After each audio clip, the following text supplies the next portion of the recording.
স্বরাষ্ট্রমন্ত্রী যিনি আছেন ওনার দেশের আইন শৃঙ্খলা অবনতি হওয়ায় ওনারা পদত্যাগ করা উচিত। আইনমন্ত্রী যখন একজন সন্ত্রাসী হন তার হাতে বাংলাদেশের আইন নিরাপদ না। তো আমি এটা প্রত্যেকটা জুমায় এক একটা জায়গায় গিয়ে থাকি।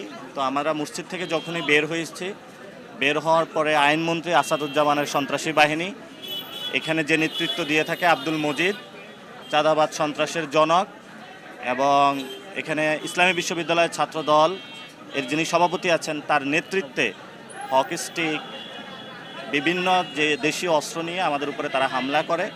আমাদের জায়গা থেকে আমরা শান্তি শৃঙ্খলা বজায় রেখেছি এবং আমাদের অনেকের ফোন ক্যামেরা থেকে শুরু করে মানি ব্যাগ তারা সেখানে আমাদের চিন্তাই করে নিয়ে যায় তারা, এবং তারা অনেকগুলো ডিম নিক্ষেপ করে। আমাদের অনেক ভাই এখানে আহত হয়েছেন হকি স্টিকের আঘাতে। তো আমরা এটা তিনজনের তারা মাথা ফাটিয়ে দিয়েছে।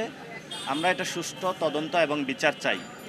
তো যিনি আইনমন্ত্রী দেশের, সেইখানে তার এলাকায় যদি এই ধরনের আইন শৃঙ্খলার অবনতি হয়, সেই জায়গা থেকে আমরা মনে করি যে আইনমন্ত্রী তার জায়গায় থাকতে পারে না। ঠিক ঠিক।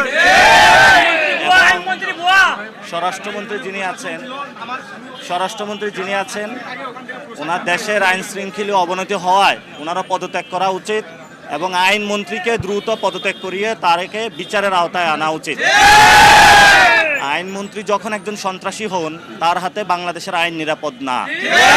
ওনার হাত দিয়ে জুলাই সংস্কারের যে আমাদের আইনগুলা হয়েছিল সেগুলো কিন্তু প্রত্যেকটা আইন রহিত করা হয়েছে তার হাত দিয়েই।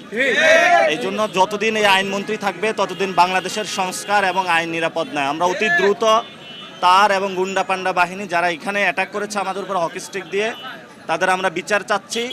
স্বরাষ্ট্রমন্ত্রী হয়তো এটা বিচার করবেন অথবা আমরা ঢাকা স্বরাষ্ট্রমন্ত্রীকে ঘেরাও দিব। এটার আমরা বিচার নিয়ে ছাড়বো ইনশাআল্লাহ।